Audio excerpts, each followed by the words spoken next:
Hello YouTube, it is Chris here, and in today's episode we're going to be going over my everyday carry for February 2026. Stick with me.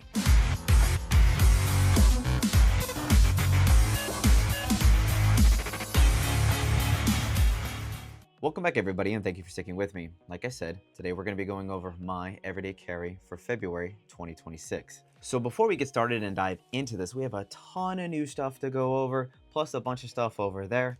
And if you want to see what we do when we go out into the woods with our everyday carry survival kit, definitely make sure that this episode gets at least 1,000 likes, and that lets us know that this is the type of content you want to see. So starting things off are my watch and my bracelet.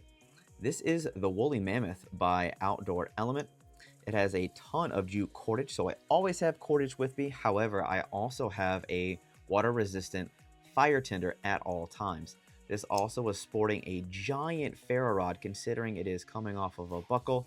It does a really excellent job of getting fire started in an emergency. That's better. Next is my Casio G-Shock. This thing goes everywhere with me. It is atomic. It's got an altimeter, barometer, and also has a compass built inside, but we have a redundant compass because even though these Casio G-Shocks are very tough watches, they're not impervious to, destruction and whatnot. So I do have a compass that I got a long time ago from Wazoo Gear Co. I'm not sure if they still sell them anymore, but if they do, I'll make sure I link that down in the video description. Something that everybody has in their everyday carry is their cell phone. This is mine. This is the iPhone 17 Pro. This has a Urban Armor Gear case on it. I like this case because it has a built-in freaking stand.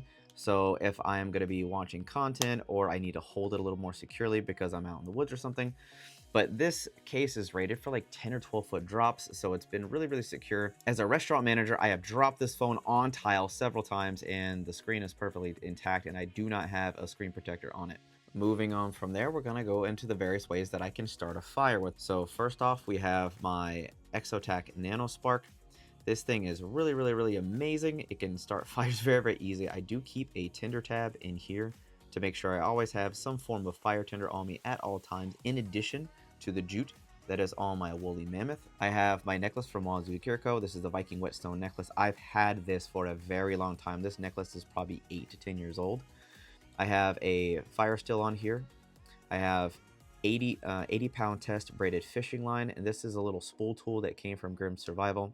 And obviously I have a sharpening stone, which is the Viking Whetstone from Wazoo Gear Co. To kind of keep the redundancy moving forward, I always keep my Victronic lighter on me. With my jute, if I want to make the fire last longer, I have this O'Keeffe's lip balm. 1, it's good for chapped lips, but 2, if you coat things like cotton, jute, and whatever, it'll kind of act as like a petroleum base or a wax to kind of let your fire tinder last a little bit longer. And finally, I use this as a manager for my restaurant to kind of hold my work keys. But this is the Fire Beaner from Outdoor Element.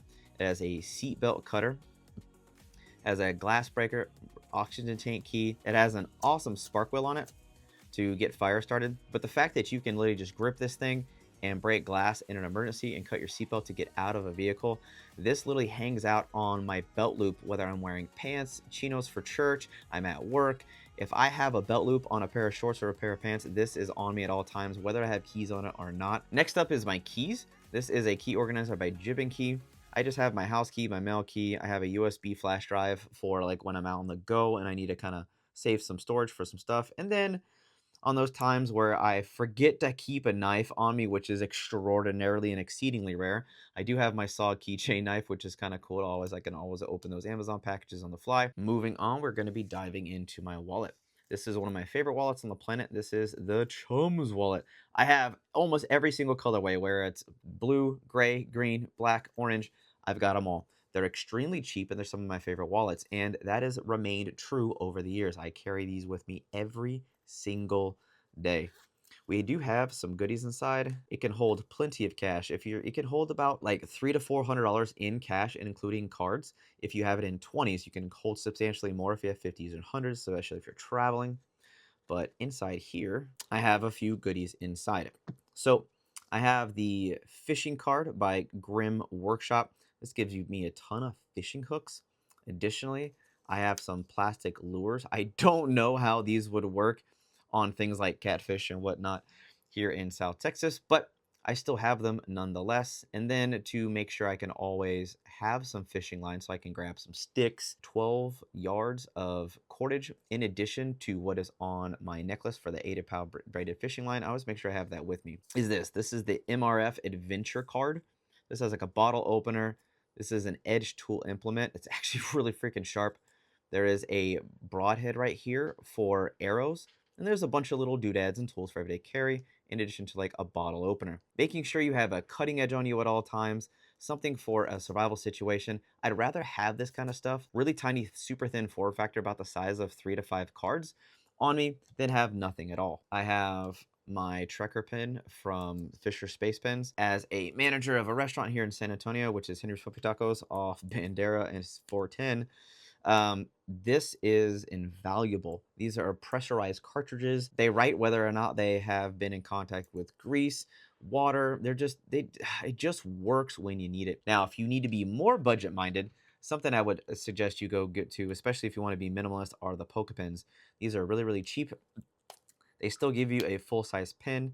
They've been changed and upgraded to be able to give you replacement cartridges, which is kind of awesome. Now we're going to dive into my multi-tool. This is a new multi-tool that is to the channel. This is why I'm going to be EDCing it and carrying this for quite some time because I really want to get some time with this. But this is the Rocktall multi-tool. This is like a 27-in-1. This is the Gen R. This has a ton of freaking tools attached to it. But what has me the most inspired and interested about this particular multi-tool is it comes with its main blade being a VG10 stainless steel blade, which is phenomenal. However, this is the kicker. On their website, and I think on Amazon, you can get replacement blades for like 20 bucks.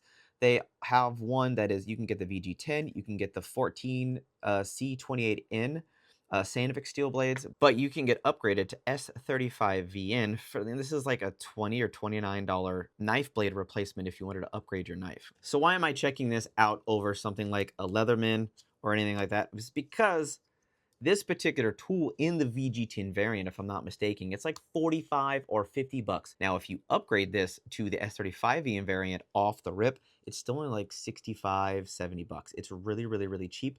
And when you compare that to any tool that Leatherman carries or even the Gerber Center Drive, well into the hundreds, $150, $100, $200 category, this could easily be a massive budget banger for someone who wants a rock solid multi-tool for not a lot of money. So complementing my multi-tool is my bit set. So the bit set comes from Lever Gear, and comes from Two Peak on Amazon.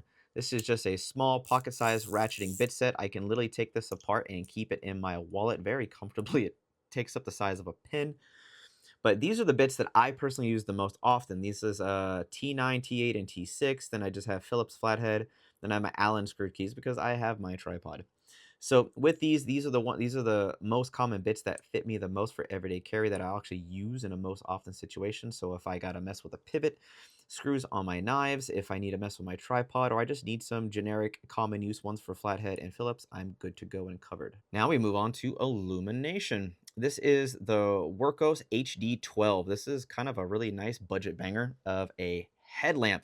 However, I've noticed when I'm out on walks with my wife and son at night, and I just kind of walk around, kind of gripping this naturally, and it kind of just in my hand and faces outwards with my fist or my hand. It's actually really comfortable holding the hand with this kind of 90-degree angle on the light, but this also functions as a headlamp. So there's a small attachment. I can keep it in my cargo pocket, the glove box on my vehicle, the diaper bag for my son, and then we're good to go and I have a headlamp if I need it to be hands-free to go mess with something in the dark. So now we're moving on to my knives. This is one of my new favorites. This is definitely a budget-friendly knife. This comes from Wixco. This is the Drax 2. You can find these bad boys on Amazon for like 50, 60 bucks. They're using 14C28N Sandvik steel, which is a very respectable budget steel. Got a nice crossbar lock on it. Really cool micarta, so we're going to get that cool natural patina. This has bug-out vibes all day long with a deep carry pocket clip. And if you saw top 10 most carried EDC videos, and if you haven't, definitely go down in the video description and check out the link for that. You'll see that this knife was definitely on the list and much loved. It's very, very lightweight. So if I need kind of a light duty backup knife, or this is the one I just pull out for light tasks, this is a very easy go-to that if, it breaks, gets damaged, I got to do some repairs on it. I don't really care too much because it's on the cheaper end, but it's really, really nice for the money. And last but not least, this is mostly for the regulars on my channel. You know I love beastie boys. I love big knives. And this is no exception. This is the 0203 from Zero Tolerance. This is one of the most cool changes I have seen from Zero Tolerance in a long, long time.